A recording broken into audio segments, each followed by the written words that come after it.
A, what it means if I get my period on the full moon. Am I a witch? B, why am I eating so goddamn much? Like, because you're on your period. I got that one.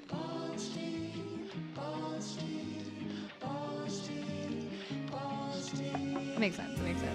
No, but we talked about how like our period symptoms have been worse in this quarantine. I would be interested to know if other people's have been too, because I feel like my cravings have been worse, my mood swings have been more intense, and I feel like I have my period for 1 week, I have 1 week of rest, and then I have 2 weeks of like PMSing leading up to my period again, and I'm sick of it. I'm tired of it. I mean, you know it's because of the pandemic. But no, I'm saying like what specifically is causing that? Like is it a stress thing? Yeah, is it like totally. is it a lack of movement thing? Like but no, what I'm saying is like yes, all of it, but genuinely specifically what is it? Because we're just speculating. We don't know that it's a stress thing. So if it's genuinely just moving my body more, I will do that because I'm tired of feeling so gross. But it's not just one thing, it's a combination. And here, this will carry into when I was looking into why do we crave chocolate, for instance. Mm-hmm.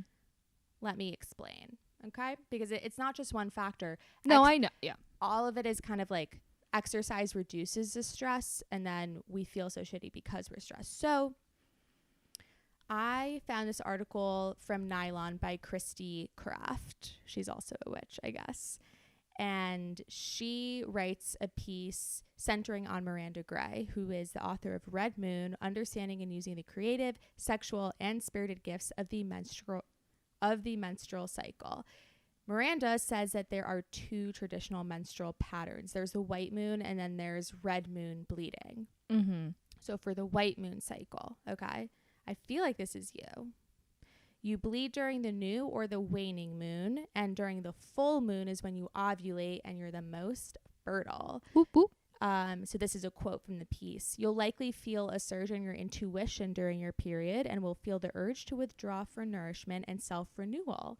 In other words, you're tapped out energetically and have given the month your all. It's you time, baby. My time, baby. Does that fit? I continue on. Okay. Then the red moon cycle, which is what I'm on, when I bleed during the waxing or the full moon. Lately, it's been on the full moon exactly. This is a quote from the article. Wait, say that again. Now I'm pulling from the article again. Because full and waxing moon phase energies are outgoing, vibrant, and creative, some feel this is counterintuitive to menstruation.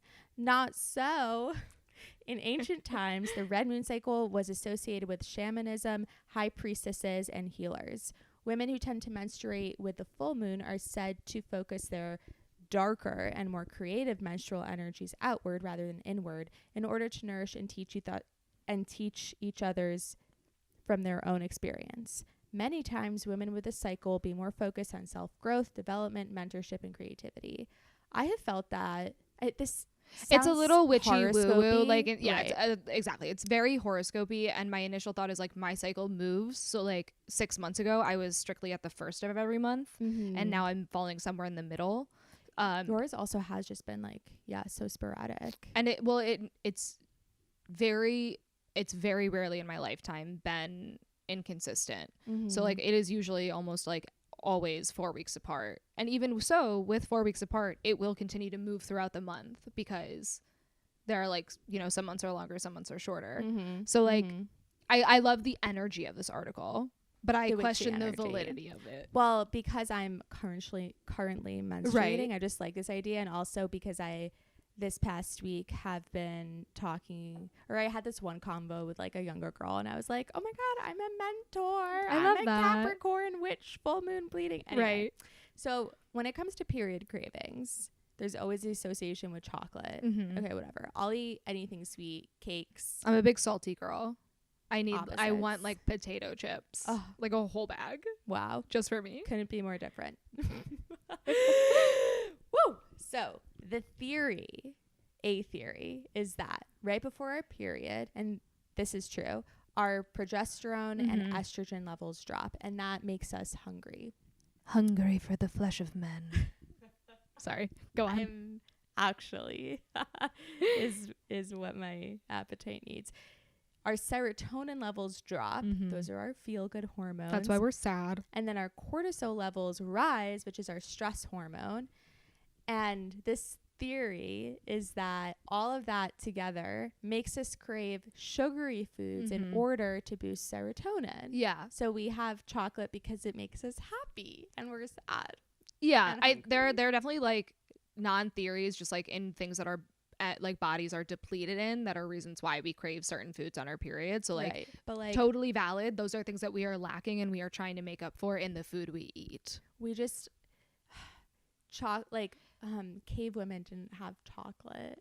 Yeah, well they but I don't think it's not iron, but it's like our bodies become deficient, and so we start craving things that are like high, that are rich in those things that we're, you know, lacking. Yeah. And chocolate is like one of those go-tos, and I think also because of the high association with increased serotonin. So like, yeah, like all of our cravings are scientifically explainable. I guess candy does spike your serotonin. Yeah, and if not even just because like, if not dopamine. like because of, you know, whatever like nutrients it has, but like high iron foods you'll be craving more or something. It's like, it's yeah, like are raisins particularly high in iron? I think hate raisins. Yeah, they're gross. Oh, I don't love them either. Does anyone? Like them in empanadas only. I don't. Interesting. An Argentinian empanada, or at least the ones that my grandma made, it was like super beefy, but then you got that sweet little raisin. And you also like prunes. I like prunes because they help me poop. That's it. I'm not a prune gal. Yeah, my mom used to make my brother and me drink prune juice sometimes. Or what's dates you also like? I like dates. Yeah. These are all foods that I associate with raisins. Yeah. And I don't well, like they're them. All dried, these are all versions of raisins, and I'm not into them. And you're like, yeah, poops. I like them. They look like little poops in a way too. It tastes almost like licorice. You don't really like licorice, right? That's fine.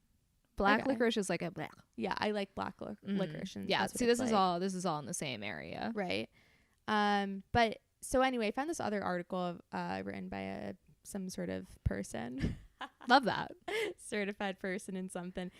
And she says some of her paragraphs laid out studies that sort of disprove these theories. Okay. For example, one study surveyed Spanish and U.S. women from Spain, and their cravings for chocolate were just different. When U.S. women craved chocolate on their periods, Spanish women craved it when they were at work. Interesting. So they were like, that's not normal. But then again, I feel like maybe that is a cultural thing where we associate chocolate with happiness as women, because like think of all of the marketing things that are sold to us where it's just like a woman who's like totally blissed out and all white biting into like a Dove chocolate bar, and she's like never she's like never been happier in her whole life. Like we are sold the idea that chocolate equals happiness, and so when we're sad and on our periods we're like, why does that seem so appealing to us? And it's like because of marketing. Like, well, you know. Yes, precisely, Rachel. This is what I mean in that it's a combination of everything. So not only has media perpetuated the idea and reinforced it, we also have a big thing in US culture of like treat yourself. Yeah. So like thanks Parks and Rec. Yeah. Amy Poehler is actually fueling this myth that women want chocolate on their periods. But I love it because it is an excuse for me to be like, oh, I'm gonna buy a little Talenti. Like I'm about to be on my period, and I it's gonna make you feel better, and it does. So fine. Even if it's only like, even if it's only a placebo, it's better than nothing. Exactly. You know, I'd rather have a placebo effect of happiness than no happiness at all. Yeah, there's nothing wrong with a little placebo. I have so many placebos in my house.